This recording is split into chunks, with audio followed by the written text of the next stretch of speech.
لما حد قريبك يعزمك في الفرح بتاعه، حط في دماغك ان انت رايح تشرفه وتقف جنبه. حط في دماغك ان انت مش هتاخد مقابل، انت هتروح علشان تشرفه وتقابل الناس معاه وتعزم معاه وتشد معاه والكلام ده كله. اما اللي احنا بنشوفه دلوقتي في الافراح، لما بيروح يحط رجل على رجل ويقعد زي الباشا على الكرسي، ويستنى الغريب هو اللي يقوم بالواجب ويشد في الناس ويشرف قريبه.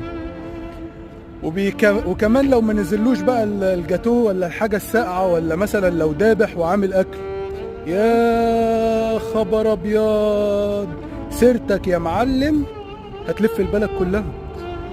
هيقول لك ده بص، رحت تستخسر فيا حتة الجاتو.